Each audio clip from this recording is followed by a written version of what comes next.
Daddy Squared. Gay Dad Saved the World. A daily dose of gay dads on the front lines of the global pandemic. With Alex McGann and Jan Dick. Hello. Alex, how are you doing? Wait, was that really the way we're starting? Yeah. Okay. I'm doing okay. For some reason, I'm in a good mood right now. Maybe because the kids goes just ups did and something downs. fun and they were in a good mood. Oh, that's fine. So every day we're calling one dad who is an essential worker. I like waiting to hear you try to say the word essential. Worker. And we're basically asking the same questions. So it's like question about the work, about family, trying to keep it positive, even though, it's not very easy these days. Yeah. And also, what's special today is that yesterday we talked to David. Today we're going to call his husband, Eli.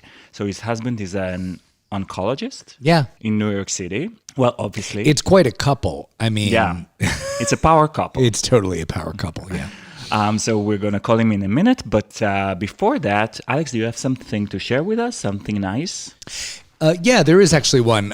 We live in West Hollywood, which is not a particularly loud part of Los Angeles, but it's Los Angeles, and there's noise. Not on par with New York, but there's noise. And since, lockdown, it has gotten so quiet. And I will say that there is something awfully nice about, after the kids get in bed, I can go and sit in the backyard, which we are blessed to have, and the silence is magnificent, and I'm just not used to it. It's kind of wonderful. Yesterday we talked about guilt. I came out with an iPad thing. That, Yep. We give them more iPad, and I feel bad about it, and I feel guilty about it. But on the other hand, it's I feel that it's something that I have to do to keep my sanity. So overnight, I was thinking about it, that who do I have to apologize to in that? It's not to society. It's more to the kids, right? So I thought about things and I'm like, should I apologize for that or not? Am I sorry? Am I not sorry? Okay. So I wrote a list of things that I'm sorry about to my kids and a list of things that I'm not sorry about. And I'd like to read it to you guys. I hope you understand my broken English with my flawed accent. I think it's beautiful. So it's to my kids, yes, not to you. I'm sorry that sometimes when you get angry or in distress, I don't have the capacity to be there for you and console you because I'm angry or distressed myself. I'm sorry that I don't understand what's the big deal that you can't find the toy that you want in an exact moment. I'm sorry that I have to be your party pooper and stop you from having the joy of doing dangerous experiments in the house.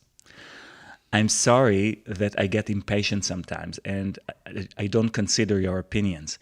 I'm also sorry that sometimes I pretend to listen to you and reply with words like, really? Wow. Even though I'm not really listening to your stories. I'm sorry that I scream and tell you not to scream, that I use words that I tell you not to use, that I tell you that you can't use your iPads all the time while I'm using my phone. I'm sorry for having such high expectations from you sometimes, and in other times I have such low expectations that can make you feel like you can't do stuff. I'm sorry for all my actions that you experience as hurtful and I don't even know about. Now to the list that not sorry, okay? So I'm not sorry for considering my needs and care about my feelings and my well-being just as much as I care about yours. I'm not sorry for not taking your difficulties to my heart. It's important for me that you understand that growing up is difficult. Taking responsibilities for your actions is great, but it's also very hard. I'm not sorry for my need to grow and learn more about myself, which requires a lot of experiment on myself that sometimes can hurt my surroundings. I'm not sorry for loving my work and love what I do and love being an adult, which sometimes means that I'd rather watch adult movies instead of Archibald's Next Big Thing. Not sorry that you're not all of my world, but know that all of my world can't be without you. I think that in our regular season, we spend a lot of time talking about the balance of, who we are as individuals and how much we want to hold on to that individuality and how much we want to hold on to ourselves as a couple versus as dads. I think these things are really important. And I think that what you're not sorry for makes so much sense, because if you were sorry for all of those things, it would make you a lesser father than you are. The second thing I'll say is that when you say adult movies in English, I know what it means. It means porn. And that's... Listen, I watch Faro. Remember that porn movie? Oh, okay. Really quickly. Very once early on in our relationship, Jan decided to introduce me to a piece of porn he liked. And he got the porn out and he played it for me, and it was like a Pharaoh and the slaves scene with like headdresses and like all and of hot these, guys and Nubians, and I was like, hot muscular what the guys. F is this? Yeah, it's just not, it's not my thing, but it was funny. I was impressed. All right, let's call Eli. And guys, if you have anything to comment, please let us know. We'd like to interact with you. So hello@daddysqr.com. Yes, please. And here we go. Yeah.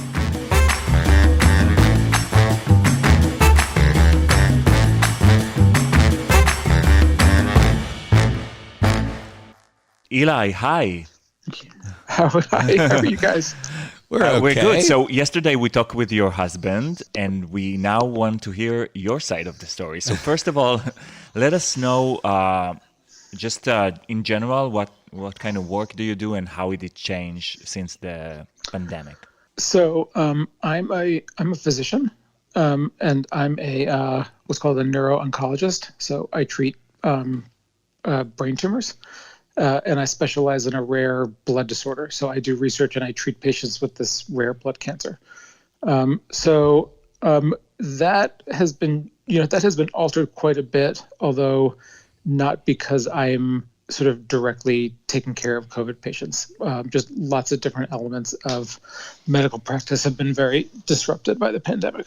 Mm-hmm. Right. Have you, I mean, I guess in your line of work, these patients can't just be delayed. You know what? We're busy with the virus, so come back next month. You have to keep the schedule of what you're doing with your patients pretty much up to date, or what? So the problems are exactly like that. A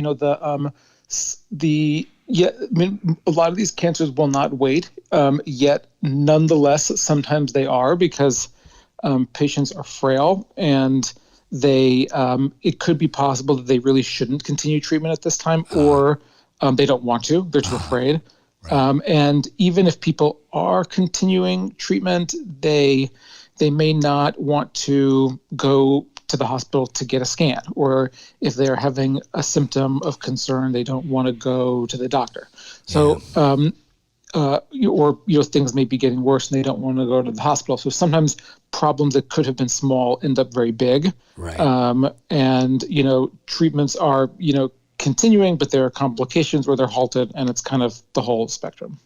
Do you find that cancer patients, especially ones with, serious, forgive me for if I'm using terminology that's idiotic, serious forms of cancer. I don't know what I'm saying.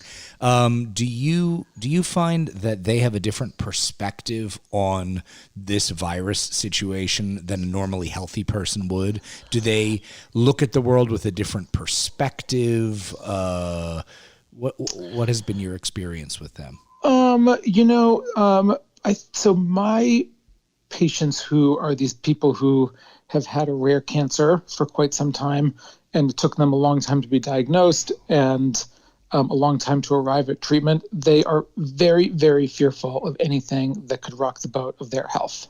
I see. So, my patients have been people who were sort of early adopters of social distancing, very fearful of getting sick, very compliant with any instructions about things that they need to do to curtail their work or activity. So the people that I have been treating, there's been no impunity, no denial. They've kind of really gone with the program. Right.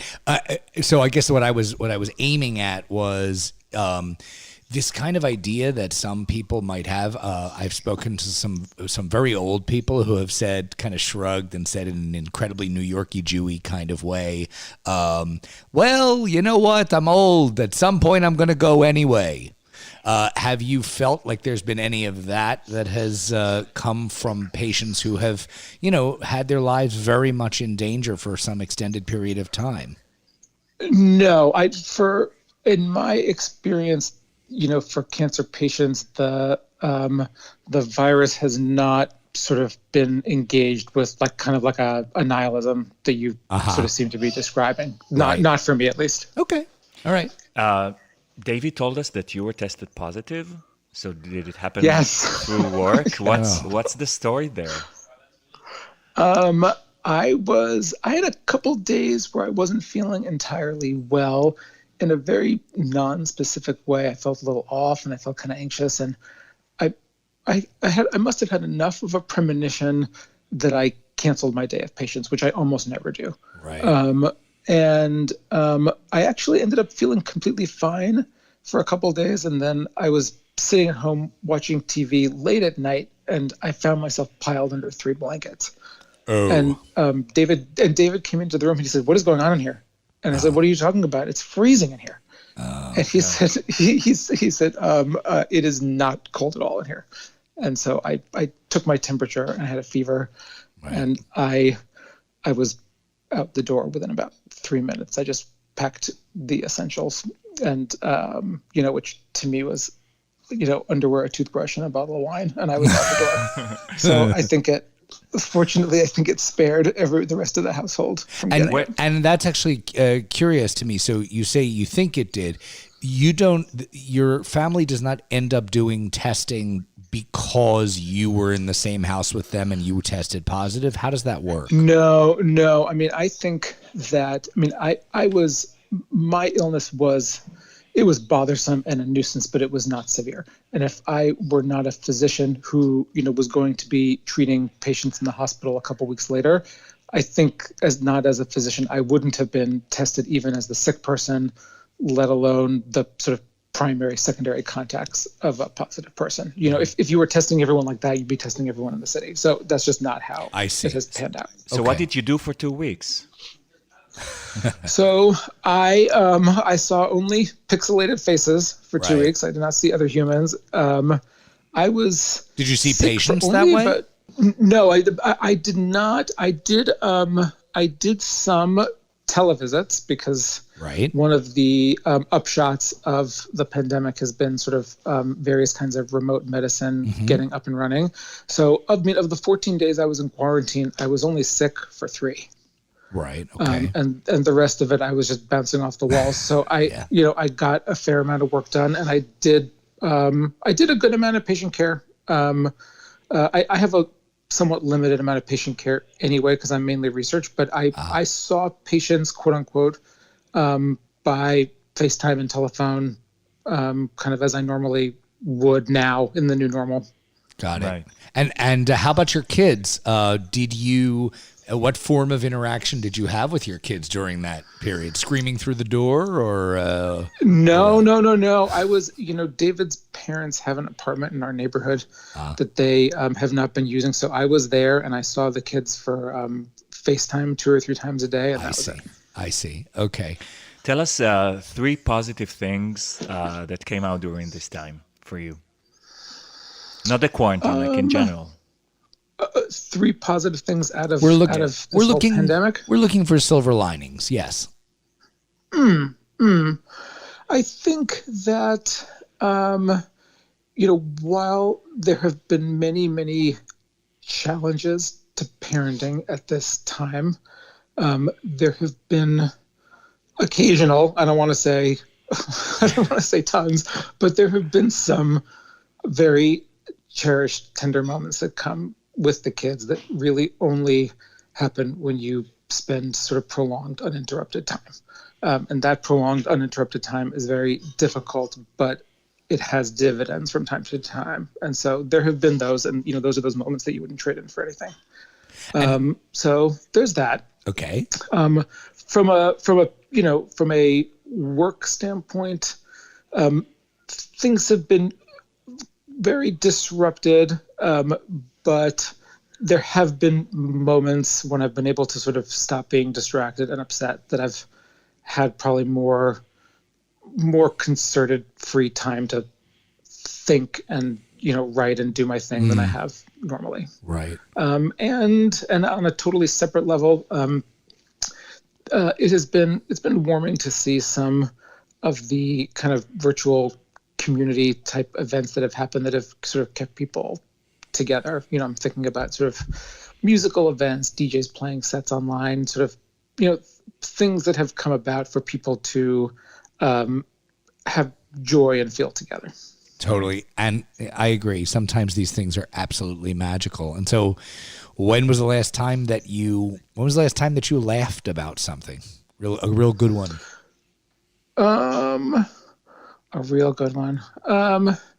Well, I do remember having a laugh this morning when my daughter, I think we were finishing breakfast and she told some poop joke for the 3,000th time, but she cackled herself breathless. And so I think we all had a laugh after laughing.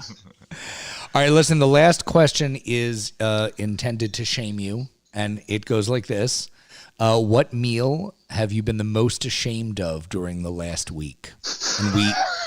And we want you to dig deep. That's an easy one. Well, because your husband's shameful meal was basically what we eat all day, every day, and so we're hoping you can do worse than that. So in my quarantine, I had a bucket of fried chicken fingers, the size of Puget Sound. Yes, good. With that bottle of wine. So, I think that bottle of wine was long gone, but there was another. All right, Eli, thank you so much for joining us today. Take good care. Be well. Bye bye. That is clear.